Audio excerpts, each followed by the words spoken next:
જય હિન્દ, જય ભારત મિત્રો. હું છું કિશન મીઠાપરા. આપની ચેનલ મારો સમય મારું પુસ્તકમાં આપ સર્વેનું હાર્દિક સ્વાગત કરું છું. હવે આજે એક નવો ટોપિક લઈને આવ્યો છું, અગત્યના રૂપાંતરો. હવે અગત્યના રૂપાંતરો શામાં પૂછાય છે? ખાસ કરીને તલાટી, રેવન્યુ તલાટી, ક્લાર્ક, એમાં પ્રશ્નો પૂછાતા હોય છે, બરાબર. અને આ જે શબ્દો છે, આ જે મેં લખ્યું છે બોર્ડ પર, એ જ વસ્તુ આપણા જીવન જરૂરિયાતમાં ઉપયોગી થાય છે. કેમ એ હું તમને સમજાવું. કે કોઈ ખેડૂતનો દીકરો હોય તો એમને ખબર, ગુંઠામાં ખબર પડતી હશે, હેક્ટરમાં ખબર પડતી હશે, એકરમાં ખબર પડતી હશે, બરાબર. હવે કોઈ કરિયાણાની દુકાન કોઈના પપ્પા ચલાવતા હોય કે કોઈના પરિવારમાંથી હોય તો એમને 100 ગ્રામ, કિલોગ્રામ, ક્વિન્ટલ એમાં ખબર પડતી હોય છે. કોઈના પપ્પા કડિયાનું કામ કરતા હોય તો એમને મીટરમાં કે ચોરસવારમાં ખબર પડતી હશે, બરાબર. તો એવી જ આપણી જીવન જરૂરિયાત વસ્તુ છે જેને તલાટીમાં ખાસ પૂછાય છે. એટલે આ ટોપિક લેવો મને અગત્યનો લાગ્યો. તો ચાલો આપણે શરૂઆત કરીએ. અગત્યના રૂપાંતરો. 1 કિલોમીટર એટલે કેટલા સેન્ટીમીટર થાય? આવો પ્રશ્ન કદાચ તમને પૂછ્યો હોય તો 1 કિલોમીટર એટલે કે અહીંયા તમે મીંડા ના ગણી શકો તો ગણવાનું એકમ, દશક, 100, 1000, 10,000 અને લાખ. 1 લાખ સેન્ટીમીટર થાય, બરોબર. 1 સેન્ટીમીટર એટલે 0.01 મીટર થાય. 1 સેન્ટીમીટર એટલે 0.01 મીટર થાય. 1 માઇલ એટલે કે 1.609 કિલોમીટર થાય. એટલે કે 1 કિલોમીટર અને 609 મીટર થાય. ધ્યાન રાખજો, 1600 મીટર જેવું થાય અંદાજે. 1 ફૂટ એટલે 0.3048 મીટર થાય. એટલે 0 પોઈન્ટમાં જ એટલે સાવ ટૂંકું થાય, એટલે બહુ વિચારવાનું નહીં. 1 ઇંચ બરાબર 0.0254 મીટર થાય. એટલે કે 254 મીટર થાય. 1 નોટિકલ માઇલ એટલે 1852 મીટર થાય.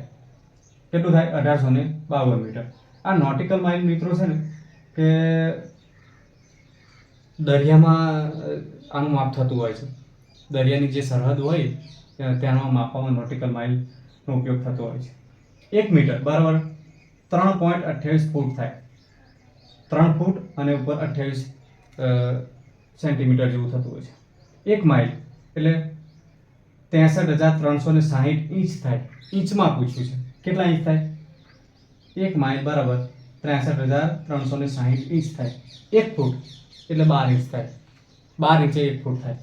1 વાર એટલે 3 ફૂટ થાય. એ જે જમીન વેચાણ કરતા હોય, લેવડ દેવડ કરતા એમને ખબર હશે. વાર, ચોરસ વારમાં 3 ફૂટ આમ, 3 ફૂટ આમ, 3 ફૂટ આમ, ચારેય બાજુ 3 ફૂટ કરે એટલે 1 વાર થાય અને 3 ફૂટ બને. એટલે કે સર એક એક્ઝામ્પલ તરીકે જો આ 3 ફૂટ છે, બરાબર.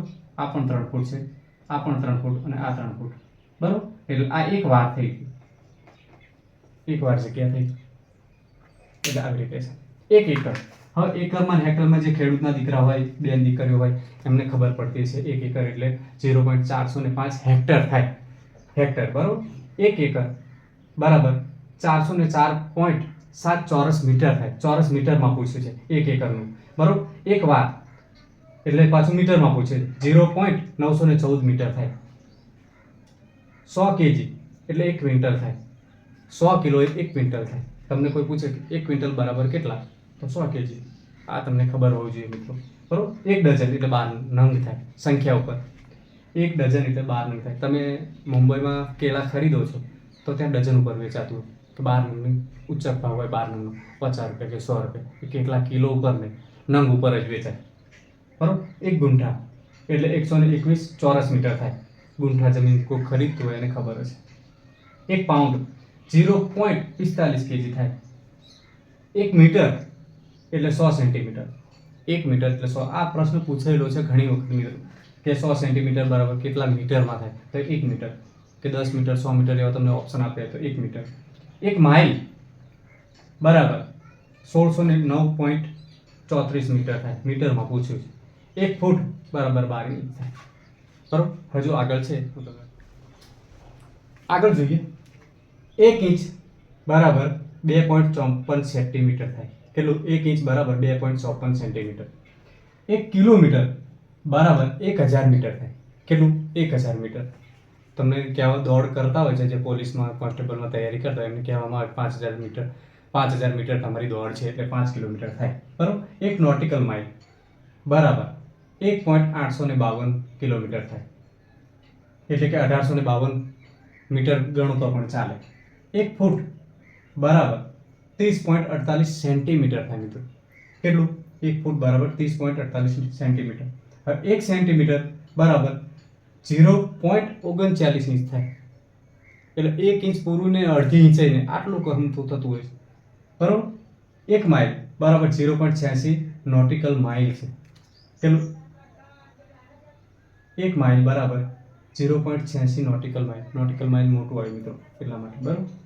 1 યાર્ડ એટલે 3 ફૂટ. આ યાર્ડ પૂછાય છે મિત્રો એટલા માટે 1 લઈ લીધું છે. 1 યાર્ડ બરાબર 3 ફૂટ થાય. 1 એકર બરાબર 4840 વાર જમીન થાય. એટલે કે એક વાર બરાબર પૂછ્યું આપણે 3 ફૂટ ઓરસમાં 3 ફૂટ એવી રીતે 4840 વાર જગ્યા થાય. 1 કિલોગ્રામ એટલે 1000 ગ્રામ થાય. આવા પ્રશ્નો પૂછાય છે. આ 0.39 ઇંચ વાળો પૂછાઈ ગયેલો છે આગળ એટલા માટે. 1000 કિલોગ્રામ એટલે 1 ટન થાય. તમને એમ પૂછે કે 5 ટન કે 5.5 ટન બરાબર કેટલા કિલોગ્રામ થાય, તો લખાય 5000 ને 500. તમને અહીંયા વાંચ્યું હોય તો થોડોક અંદાજ આવે, ના વાંચ્યું હોય શું અંદાજ આવે? કંઈ ના આવે મિત્રો. બરાબર. 1 ગ્રામ બરાબર 10 ડેસીગ્રામ થાય. 1 રીમ બરાબર 500 કાગળ થાય. આ કાગળમાં શું છે મિત્રો કે તમે ક્યાંય સમજો કે તમારે કોઈ વ્યવસાય કરવો છે, બુક બનાવવાનો, તો તમે ત્યાં ખરીદવા જાઓ છો તો તમને રીમ ઉપર કાગળ મળતા હોય છે કે 500 કાગળ આવે અંદર. સમજ્યા? આ ત્યાંની વસ્તુ વપરાય છે. આ ત્યાં આ શબ્દો વપરાતા હોય છે કે 1 રીમ કાગળ આપો મને, તો એટલે કે 500 કાગળ અંદર આવતા હોય 1 રીમમાં. એનો જથ્થો જે આવતો હોય રીમનો એ કેટલો 500 કાગળનો આવતો હોય. તો આ હતા આપણા અગત્યના રૂપાંતર જે પૂછાય એવા છે એ જ મિત્રો મેં લીધા છે. તમને એવું લાગતું છે કે આમાં તો ઘણું બધું લખ્યું નથી, પણ એ મને માફક ના લાગ્યું કે આમાંથી કદાચ ના પૂછાય, કારણ કે એ ઓવર લેવલ હતું એટલા માટે. બરાબર. આ પ્રિલિમ પરીક્ષા છે તો પ્રિલિમ પરીક્ષા પ્રમાણે તલાટીમાં આમાંથી બહાર કદાચ ના જાય. બરાબર. તો આ હતા આપણા અગત્યના રૂપાંતરો. 1-2 વાર વિડીયો જોઈ નાખશો એટલે તમને યાદ રહી જશે. અને લખી નાખજો, 1-2 વાર લખી નાખજો. હું જે બોલ્યો છું એ લખી નાખજો. તમે બીજા એકેડમીના વિડીયો પણ જોશો તો એમાં પણ હશે જ, ભણાયેલું જ છે આ બધું, તો પણ જોઈ શકો છો તમે. બરાબર. તો વિડીયો ગમ્યો હોય તો લાઈક કરો, શેર કરો, કમેન્ટ કરો, અને તમારા પ્રોત્સાહનની ખાસ જરૂર છે મિત્રો, અને મને સપોર્ટની જરૂર છે.